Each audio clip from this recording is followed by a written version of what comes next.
spending time with her husband, friends, family, including her 12 grandchildren. In her spare time, she connects and celebrates with the women involved in motorsports, taking you behind the wall about their journey of life, racing, and how they juggle everything to make it all work.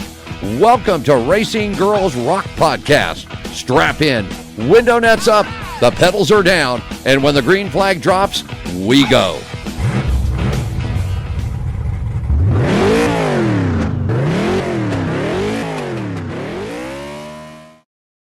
Everyone, this is Melinda Russell with Racing Girls Rock Podcast, and my guest today is Valerie Thompson. And Valerie has a very interesting racing story and the things that she's done in racing compared to no other woman that I know. And so I'm excited for her to tell you her story and for us to learn a little bit more about her. So Valerie, why don't you start by just sharing a little bit about yourself, your family, whatever you're comfortable sharing. And then I'd like to hear your racing story. How did you get started in motorsports? Perfect. I can start from the top, but if you had an hour and a bottle of wine, I could share everything. Okay, we have all the time.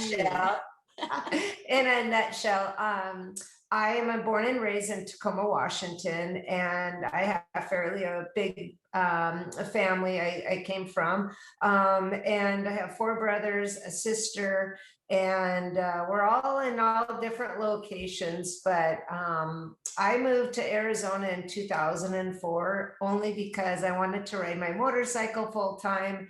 And I just wanted to be somewhere that was warm and people were so, healthy and fit, and the sun was just gleaming. And even though it's really hot, but it's only it's a dry heat, and it's only for like 3-4 months out of the year. So that's my born and raised Tacoma, Washington, live currently in Scottsdale, Arizona. So that's where I am now.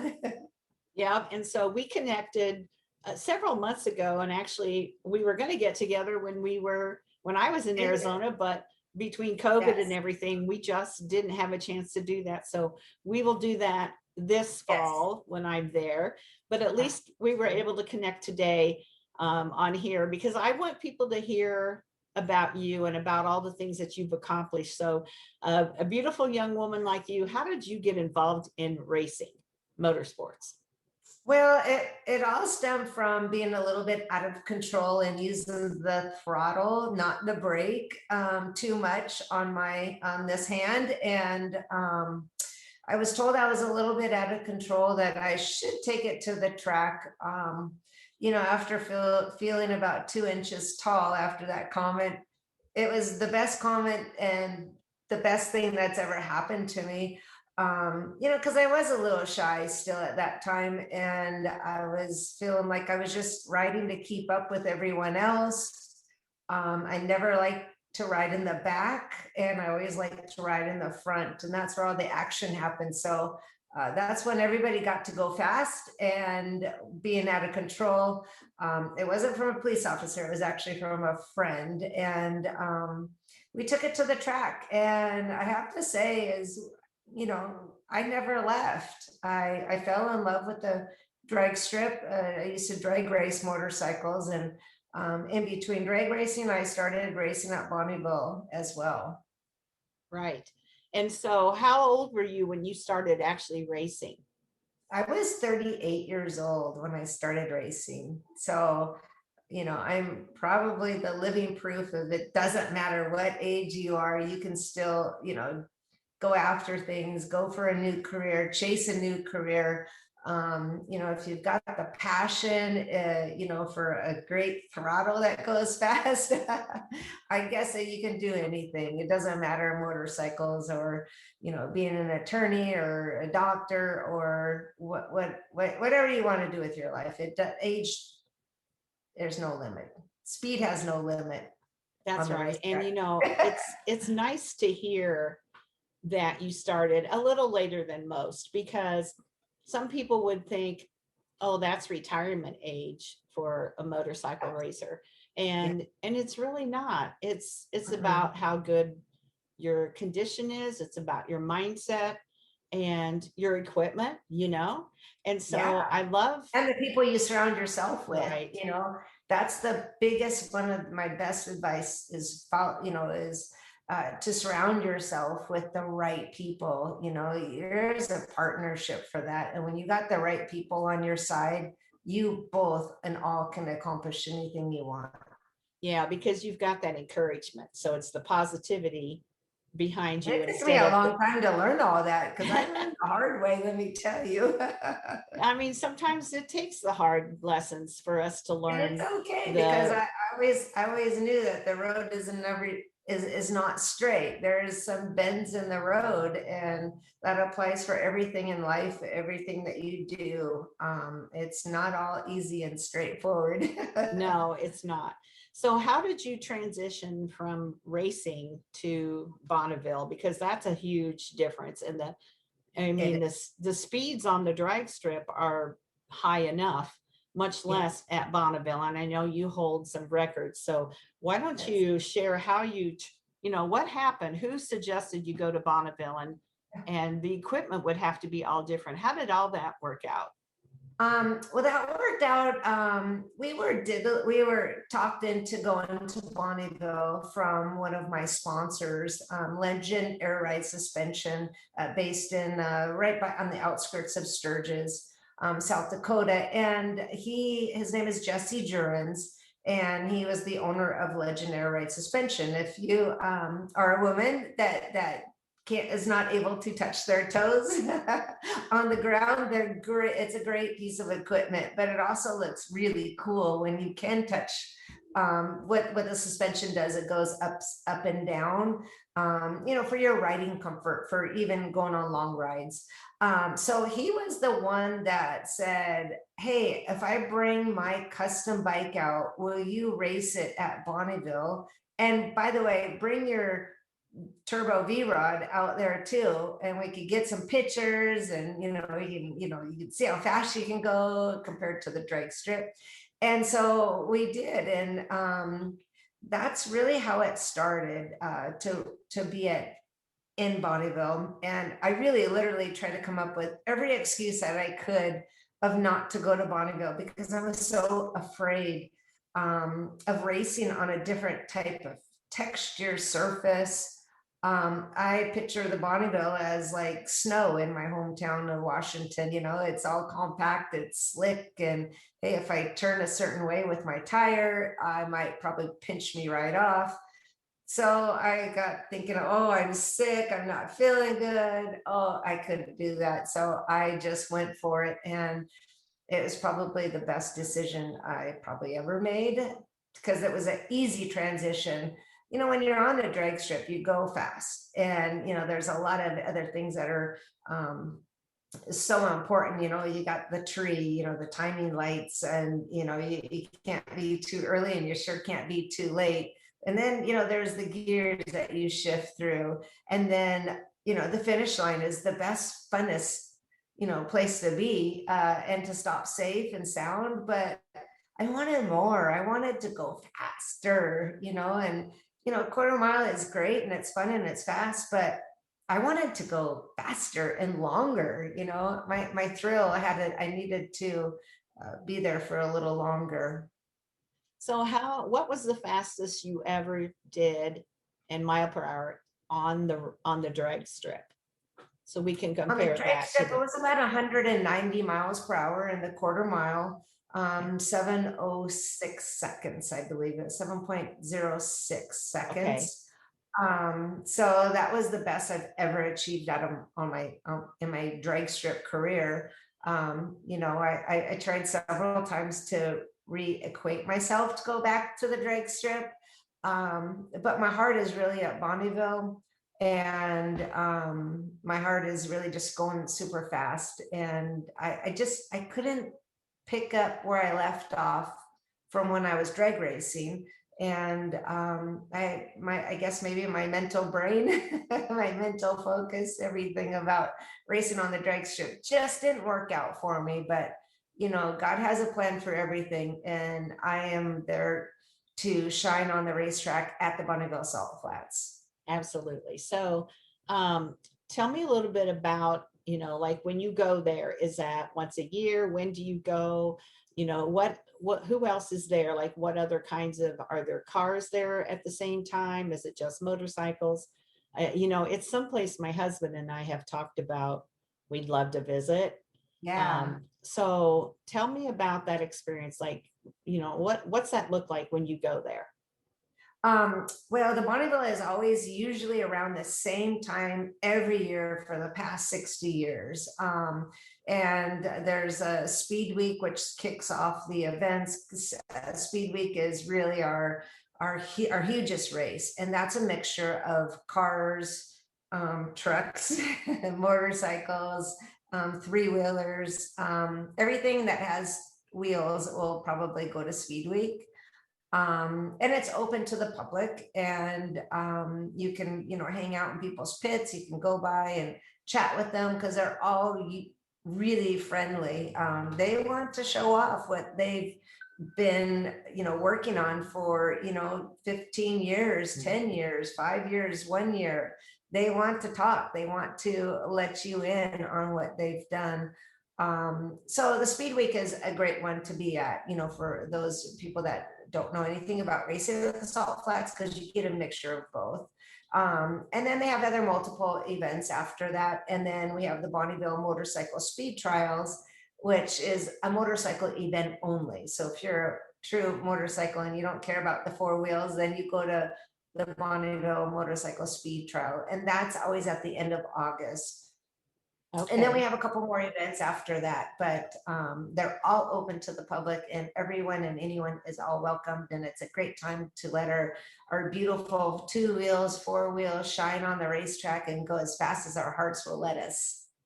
Yeah, that sounds amazing. I know my husband would get a big charge out of that for sure, and I would too. So, what year did you first go to Bonneville? I went to Bonneville in 2005 is my first year in Bonneville. And at the time at the Bonneville Motorcycle Speed Trials, there was only 3 of us ladies. I don't know how many the men were there, but I wasn't counting them. I was just counting us ladies. But we have a picture with all 3 ladies of when we first started racing at that event. And that was pretty special to be one of the top 3. And we're all top riders too. So we're still out there racing. And Erin Hunter Seal, she's an incredible racer as well. And Belvine, she's great. And then there's myself. So yeah, we're at the top of our careers right now. Yeah, that's pretty fun because it's a very select number of women. And yes, yeah, it takes very special women and men to do this. Oh yeah. It's not easy. No, I know. And I'd be scared to death. So I couldn't do it, but I would love to watch it. So you've been going back, I assume, every year since 2005. Yeah, I've missed a couple of years in between. I know I missed like 2008, but I had other things that were going on as well. And that was in the drag racing world. And then I think I missed 2011, and that's probably another one after my little hiccup with that motorcycle crash I had. Yeah. So do you want to share about that? Because people maybe don't follow you or didn't know who you were. Yeah. Are you willing to share about what happened? Absolutely. If you don't talk about it, and, talking about something that didn't turn out well, that's just the best form of, of me talking about it. It's just great, so, I am proud of, how the outcome came. I'm proud of my race team. But we traveled to Australia in 2018 to, our attempt was to break the world record, which is the fastest motorcycle record, and the only record is 376 miles per hour. And a couple of days before I had crashed, I went 328 miles per hour. And that was a really hairy ride anyways. There's a lot of things that kind of happened in the cockpit that I wasn't really ready for, but, I was only on 3 cylinders, and I was only in third gear, and I still went 328 miles per hour. So the next attempt that we did was the next 2 days, and that one didn't turn out so well. I did crash at 363 miles per hour at the DRLA Speed Week competition. And I don't remember a lot that happened inside the cockpit, but I do remember coming sliding for about a mile, and I said to myself, if I can wiggle my toes and my fingers, I'm okay. I can get out of this thing.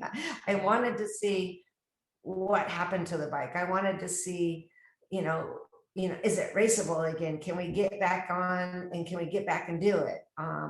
But unfortunately, I wasn't able to get out so quick. And when I realized that something drastically happened, I said, I just better be careful and just relax and let the professional people take care of me.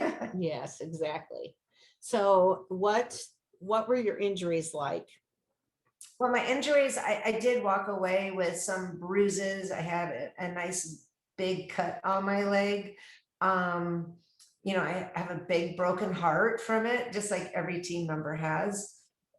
And later I started having knee problems. Yeah. So I'm getting a handle on all that. And thanks to my doctor, Richard Jacoby, he's given me some great Wharton's jelly injections. And it's like a stem cell injection. So I've been doing that treatment and some laser treatment just to follow up. And because I've really taken my new career and my workout career to the next level. So I can, when I go back into that Bub 7 motorcycle Streamliner, I'll be able to match my performance, to the performance of the motorcycle. So I had to step up my game. I had to get some muscles. There you go. So have you been in the motorcycle since then? Have you been on it? Have you tried, what have you done since your accident as far as racing or anything? Well, what I have been doing, I'm not letting that accident get me down whatsoever. I'm willing to I've been picking up the pieces and, putting them back together one at a time. And I have picked up a couple of race teams that I do race for. And I actually switched from 2 wheels to 4 wheels, and I had the opportunity to be the pilot of the Target 550 car Streamliner, which that record is 415 miles per hour. And so I actually got to test in it. I've tested in it like 3-4 times. I had a chance to blow up 2 engines. They repaired them, and we shipped the car back to Australia, where I did crash. And it's been sitting there ever since the COVID-19 hit us in March in 2019. So I've missed 2 events to race, and two events 2 years at the chance of being the fastest in that class of 415 miles per hour. I have a great support team with the 4 wheels as well. But right now we don't know what our next plan is. Are we gonna go back out there next year? Nobody knows as of right now. Right. And then I started racing for Turbo Tiger for Angus and Phil Johnson. So I'm back on a sit-on bike. It's a Kawasaki Turbo Kawasaki. And I've been having a lot of fun with the team and the bike. And I've set 2 new records with that bike. Went 201 miles per hour in the half mile. And I did a record of 218 miles per hour as well. So, and that was at the Arkansas Mile. And it was really great getting back on the sit-on bike, because I know I haven't lost the feeling. And my husband said when I left the starting line, he goes, "Yep, she still has it." Yeah. I'm saying, yep, for a 50-year-old, I got it. I got this, don't worry. So let me ask you, how does your family feel about you going that fast? Well, that's something probably that's not their favorite to talk about, but my mom, when she was alive, she really enjoyed my racing career. She would actually come to some of my events, my drag racing events. She never made it to Bonneville. And so, my brothers, my sisters, they're all like, yep, 2 thumbs up, but Dad, he is not so much a huge fan of speed, but I know he's got some speed in his heart, I know he likes it to some degree. Mm-hmm. Yeah. Yeah. And But honestly, it's a little bit addicting, isn't it? I mean, to go watch yeah, any kind of racing, it can be addicting. You just have to watch. You can't miss going yeah, and doing that. So it's interesting that you mentioned the Arkansas Mile. Is uh-huh, that what so I have a yes, young friend named TK Boyd. You'll have uh-huh, to Google her because she just set a record at the Arkansas Mile for her class. And yeah. she's maybe, I want to say maybe 13, 14 years old. My And gosh, she's yeah, and she's in a her and I little, need to talk. yeah, I want you to Google her. I'll try to connect you when we get off the podcast. I've known TK for about 4 years, and she Yeah, was racing little sprint cars. And a friend of mine went to high school with her dad and connected yeah, her dad and I. And so she and her dad became like family to me. And then yeah, she was racing these little sprint cars. And then she's had the opportunity through some connections to do the land speed things. yeah.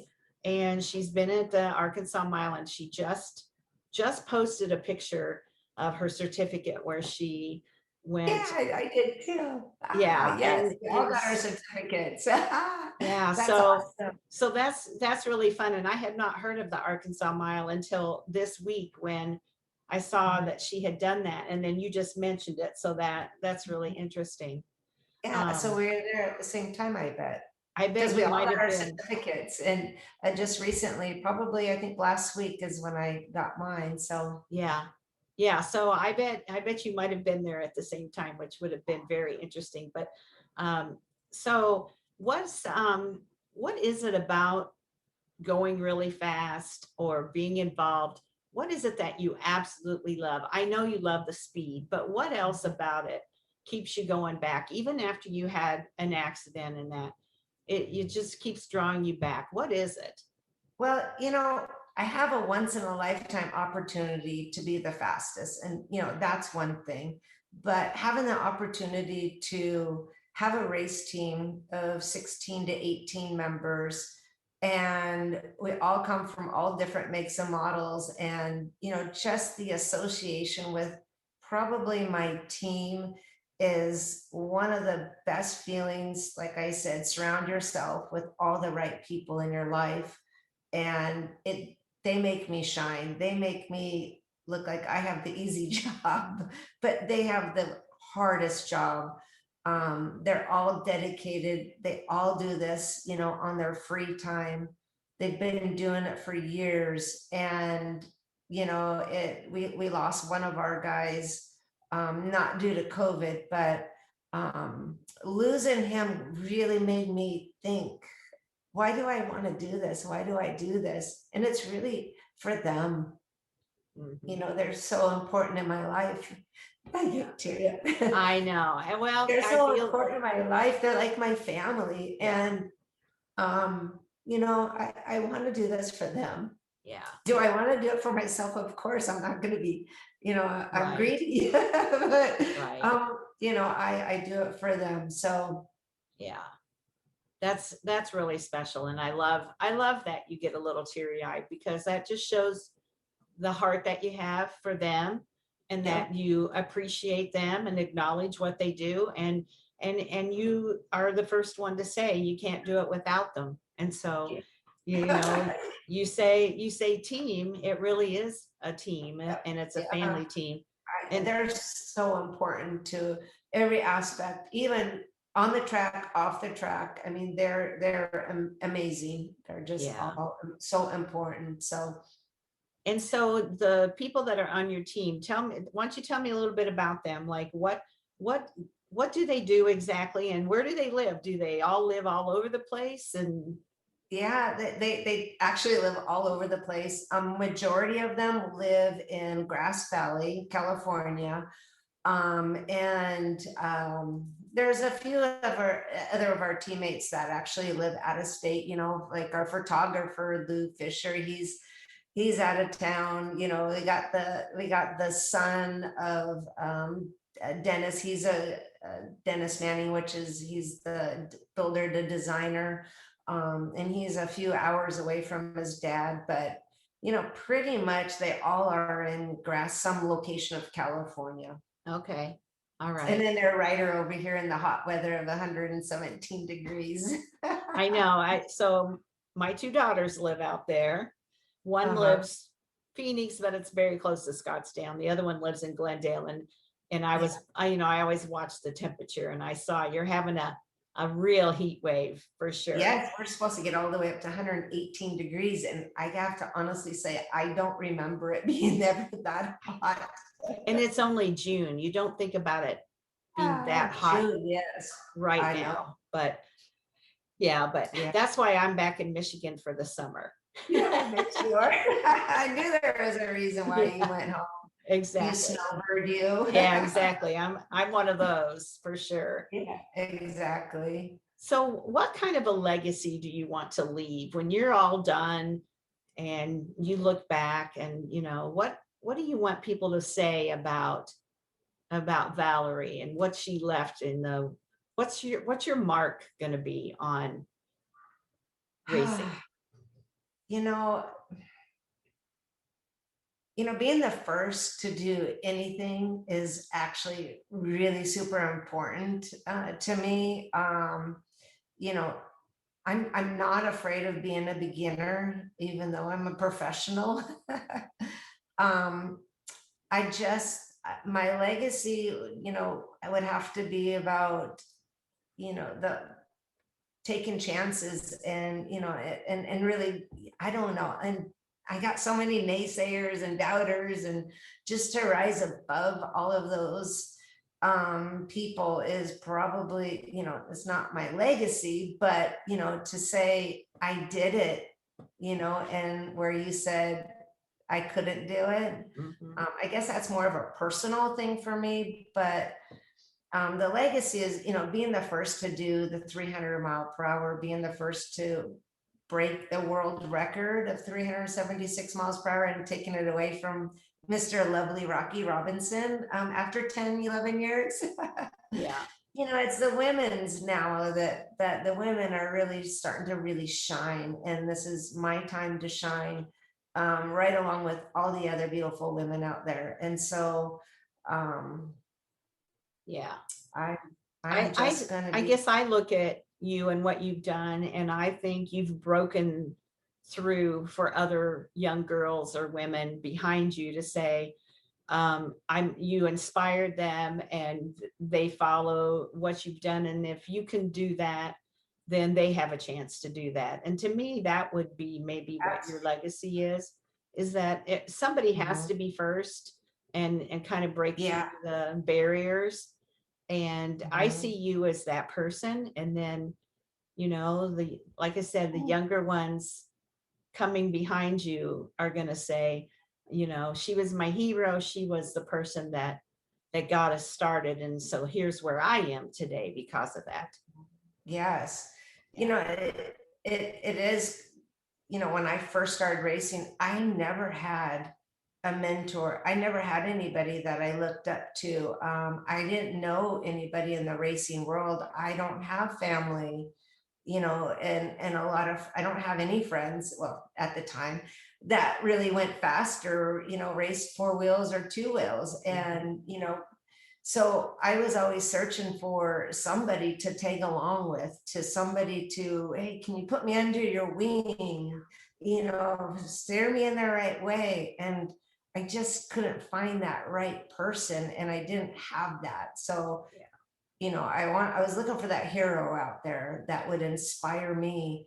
And I guess I just wasn't looking in the right places, but I guess too, it really just made me realize that I need to create my own. I'm a hero. I need to be a hero. I need to inspire. I don't need to inspire, but the inspiration comes naturally. They go hand in hand with what I do. And, just, when you find somebody you really are attached to, just really make sure, you seek that person out, reach out to them, and tell them I need this in my life. Yeah. And hopefully they'll respond back to you. And I would think so. So I know you're a record holder. So why don't you share what's the fastest you've gone? What's the record? And any other records that you hold? Let's share about those.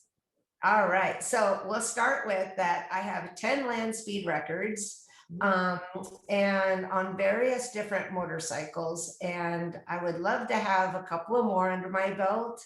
But we'll just settle for 10 because 10 is a really good number. I don't want 20. I don't want 50. I want really, really good ones that I really can remember all the numbers.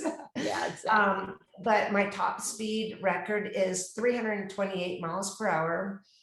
And another proud moment that that I would like to share is that I'm also a Sturgis Hall of Fame member. And Jesse Jurens, the gentleman that I talked to you earlier about the legendary ride suspension, I started with him, and he's the one that put my name on the hat for the Hall of Fame, and they all agreed. So pretty cool. That's a pretty good, nice little, I love my hat. Yeah, absolutely. I love being a member with the rest of the most amazing two-wheeler, people out there. I mean, they're from bike builders to, painters to you name it, and two wheels, the industry, they're out there. So, and I belong to 8 200-mile-per-hour club memberships, and I belong to 1 300-mile-per-hour. So being a member of the mile per hour club, like the 200, the 300, the 400, is like Tiger Woods' green jacket. I don't have a green jacket, but I got a green screen behind me. But I got 10 records. So that's what that's like, to be, a membership, and nobody can take it away from you. No. Nobody can take, somebody can steal your record, and because records are, meant to be broken and borrowed. They're all borrowed records, and I've been borrowing Rocky's. I've been watching Rocky's Robinson, his record, but our team has a lot of work ahead of us in order to get back up to our speeds that we were reaching before. So he's got some enjoyment time for that record. Exactly. So what are your plans for the future? Like where are you at? When are you going to try this again? Or do you have any idea yet? Yes. So we've been rebuilding that motorcycle, and my team has been working so hard on their off, time, and they've been, helping putting this thing back together. It is getting really, really close, but we're still so far away. However, we plan to run this Bub 7 Streamliner at the Motorcycle Speed Trials August 28th. And we would like to do a private test session before that, because we're gonna have to start from scratch. I'm gonna get in the bike, and I'm gonna be pulled with a tow rope, with no power, just controlling the bike. It's whatever about riding on a motorcycle, all that information, you take that and throw it away for a minute. You have to start over. And the racing in the Bub 7 is a very difficult, it's very difficult to do. First of all, you're using 2 York joysticks to balance 25 feet long of equipment, plus, 1,600 pounds. And you can't lean, into the wind, because you don't feel the wind. You don't know the wind's coming. and you're so strapped into that motorcycle that there's no room to wiggle. Yeah. So you can't lean if you think you're going to go one way. You have to use your visualization to watch the where you're going in front of you, and you also have to use your hands to steer with. So I use a foot pedal for my throttle, and then I steer with 2 joysticks on each side of me. Okay. Yeah, that would be, I can't imagine doing that. I'm sitting here thinking that would be difficult. Well, for you and for your listeners, it would be like taking a broomstick and putting the broomstick on the palm of your hand and juggling it. And that's how you go with the opposite way. And so that's how I steer. So that's pretty interesting. Yeah, I never knew that. Wow. Yeah, Dennis tells me get my stick out. At least they're not accusing you of riding it, right? That would be worse. I don't want that. No. They like me because I clean their trailer with the broom. So there you go. There you go. Much better. Yeah. Absolutely. So if when you go to these events, or even when you were drag racing and someone came up to you with their little girl or their teenage daughter or whoever it might be and asked you if this is a good thing for a woman to get into, what would you say? Well, first I would tell her, hey, follow your dreams. You never say, never accept no for an answer. Yes is always yes. Yes is always a no in my book. But I would tell her never, to go with what she wants to do. If this is something that she wants to do, just be prepared for, the long, hard hours and the work, the struggles, the ups, the downs, but, and all the sacrifices. But it is such a great time, for us little girls, for us adults to educate these little, newbies that are coming up. And it's like, giving them water and, watching them grow. Yeah. In my case, it'd be giving them gasoline and watching them go fast. Exactly. So, that's, it's all about following your dreams. And if you're passionate about something, you got to keep going for it, never give up. So are there other women still, like when you go in August, will there be other women there? And has that number increased? It's definitely increased over time. It started to kind of trickle off a little bit, but we're out there. We're still, doesn't matter how fast and how slow a woman goes, out there, they're just there and they are having the greatest time of their life. So that's what is really important. It doesn't matter how fast you go. It doesn't matter that you're the fastest, but it does on paper, but it doesn't when you're out there. And we're all in our uniforms. We all wear a uniform. We all wear gloves. We all wear shoes and a helmet. So yeah. Well, I'm excited to keep my eye on what you're up to. And wow, if I could get there in August, I would love to come. I think we would put you to work. Yeah, he would put me to work for sure, because I just think that would be just something that you should be on my bucket list. I have things on my bucket list, like the Indy 500. I haven't done that yet, and some different things. And my husband is a big motorcycle racing fan. I mean, we both are. And he wants to go to the Isle of Man. He wants to go to Ireland and see the Isle of Man race. Although, as I'm sure you're familiar with it, they go zip past you and then they're gone. Crazy. You can see it on TV so much better, but that's what I say too. I say that too. Yeah. The other thing I didn't share with you is my new what I started to do in between my racing career is I wanted to share that too. Absolutely. I what started out as being a part of my fitness regimen, playing pickleball for fun and with my friends, has now turned into a profession that I want to start doing more full time. in between my racing, of course, because, there's dates that are out there for racing, and that's for racing. But I really want to be that pickleball over 50 in that category.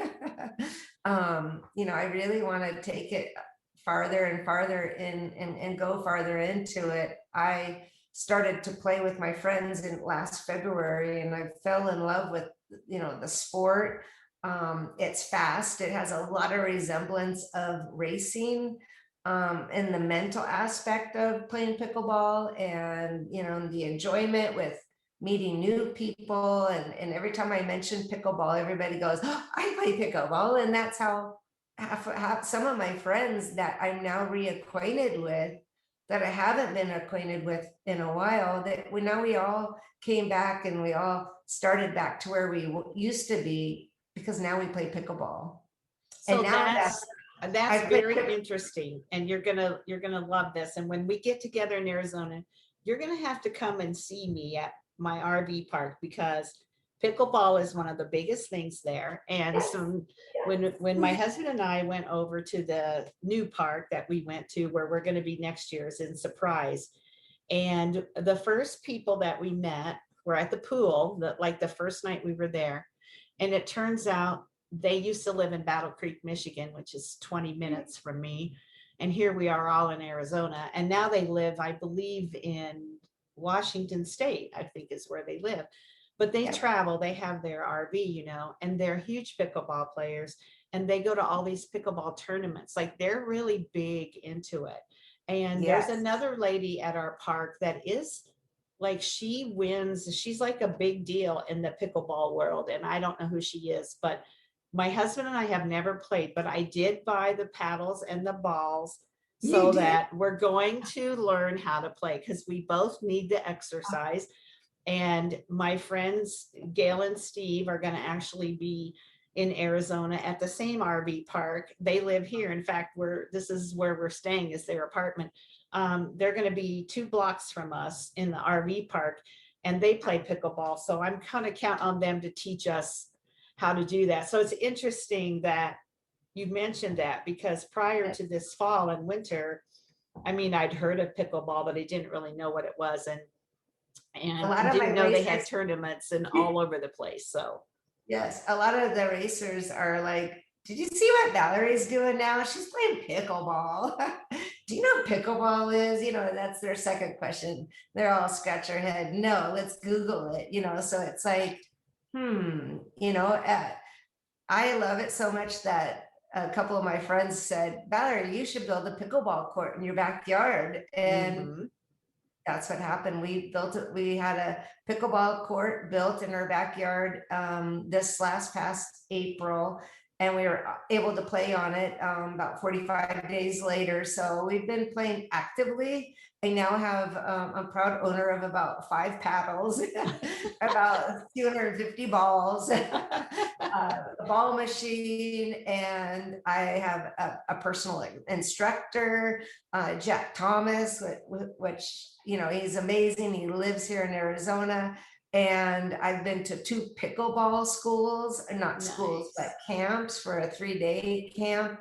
Drove all the way out to St. George, Utah. And then my husband came with me on the second pickleball camp, and we went to Salt Lake City. So I'm trying to get him, into it, but he's got to work for his day job, because he really supports the whole household.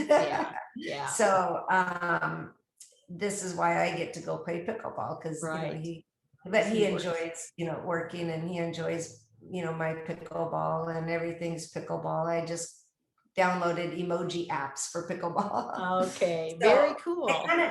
But it's really neat, because I can do racing. I don't give up racing. And I always said I want to retire at 400. Well, I still do, but it's been a great crossover. Like I said, it's, it's the world's fastest growing sport. And when it's ready to play in the Olympics, hopefully I can be there, because I've always dreamt about being in the Olympics. Wouldn't that be fun? I've always wanted to be an ice skater once before, and I wanted to go to the Olympics, and that just never happened. But maybe one day. But Yeah, pickleball's definitely helped my fitness. I've Right. lost some weight. I'm gaining muscle. It's making me fast on the court, Mhm. you know, and it goes right hand in hand with the world's fastest female on two wheels. Well, the Absolutely. world's fastest female on 2 feet now. Now, Exactly. if I The just get my world's knees and my fastest elbows pickleball right, player. Yeah. I want to be the champ on the court and on the racetrack. So I'm with you there, and I'm going to be your biggest fan behind you, cheering you on, because I'd love to see that happen for you. I think that would be amazing. I actually have my very first photo shoot for pickleball, and USA Pickleball Association. We've been communicating, and they're going to put me on the front cover of their pickleball magazine in August when we're at the Bonneville Salt Flats. So Nice. I mean, it's like in a perfect world. I mean, how could you time it any better? Come to the Bonneville Salt Flats. I'm inviting all your fans, all your listeners, and we can build a pickleball court out there. So we got a net, we got a ball, and we got paddles, and we can spray on some paint spray that we use even for our pits, and Yeah. it won't affect the earth. It won't affect the salt. It's biodegradable, and it's all safe for us to use out there. So That's hopefully we very make cool. a little pickleball court. If not, we'll just be bouncing some balls off my trailer. There you Just go. don't- There you Just go. don't hit my head. Well, you know what? I love how those go together, the racing and the pickleball, because it is supposed to be really good for you and keep you in shape. And that's the reason that I really wanted, you know, for us in the winter to get started in it. We didn't really get a chance when we were out there to do it, but we're going to do that this fall and winter when we're there. So I'm excited about that. But now I'm going to connect you to my buddy who's into Yes. pickleball. So now I've got two connections that I'm going to make for you, Valerie. So Thank you. Now, also with the pickleball and the racing, and for being at the age that I am, this shows everyone, and I don't really have to show anybody, you know, I just have to show myself there. I just have to do it for myself. But this is why age doesn't have a limit. You know, there's no retirement at, 38 years old to race motorcycles. There's no limit on your age. And, I'm 53 years old and I'm taking up pickleball. So, you can do anything at any age. Yeah, absolutely. It gives us a nice rebirth and regrowth for my racing career, because now I get to talk about two things. Well, and and racing. Yeah, and it just gives you one more thing to have a passion about and be interested in, and I absolutely love it. I've really enjoyed talking to you today, Valerie. So is there anything else that you would love to share about, or that I haven't asked you about, that we should talk about? Yeah, I heard from a little birdie that our movie, we have a movie that's coming out. We don't know when it will be out, but I think it's getting a little close to having some good traction. So everybody needs to go to my website, ValerieThompsonRacing.com, check out our movie trailer, and go to my social media platform buttons to click on, so you can, watch the progression of the movie. But this movie is going to be like the world's fastest Indian. And I promise you, you're going to want a box of Kleenex to bring with you at this movie documentary, because there will not be a dry eye that will leave that theater. So be on the lookout for our movie documentary. And do you know what the name of it's going to be yet? Well, they say it's Rockets and Titans, but you know how movie stuff changes, and it flexes, and it it grows muscles here and there. So as of right now, it's still called Rockets and Titans, but okay. All right, I'm going to be watching for that, and I know you'll let me know when that comes out so that we can. And go to my website and buy my t-shirts. Okay. All right, there you go. Oh, cool. Very nice. Gotta support the girl over here. We gotta go fast. We need food money, and we need money for the team to put them up in the hotel. So yes, absolutely. every t-shirt goes right to my racing. So Okay. All right. Sounds good. So I love those shirts. That's a very cool shirt. So everybody needs to get a Valerie Thompson Racing shirt. Help her reach her dreams of being in the 400 club. We want to see that happen. And I've been kind of following you behind the scenes and and so I'm going to keep my eye on you, what you're up to and what you're doing. And hopefully maybe I can figure out a way to come and see the speed trials and that, because I just think that, and I know my husband would just love it. We would love to have you there. So if you would like, we'll get you squared away. So all right. Sounds good. Well, Valerie, I've really enjoyed this. We've had quite a time getting together, but we finally managed to find a day and time that we could both figure it out. And the time change, we're 3 hours apart, and we figured it out. And I've really enjoyed talking with you today and hearing your story. And I know my listeners are going to love listening to it as well. So any final words that you'd like to share? I appreciate you, being patient with me, and, I guess the final words, getting together, meaning, and the final words would just be, like, whoever needs to hear this, do not be afraid of being a beginner. Stay you, be you, stay humble, enjoy every moment, and be safe out there. So that's my final word. Be safe, be humble, and be you. So that's awesome. Well, Valerie, I hope to meet you in person very soon. And thank you so much for being on the podcast. Thank you. Thank you for listening to Racing Girls Rock Podcast. Follow us on Facebook at International Women's Motorsports Association, or on Instagram and Twitter at the IWMA Nation. And if you know someone that should be on our show, drop us an email at iwmanation@gmail.com.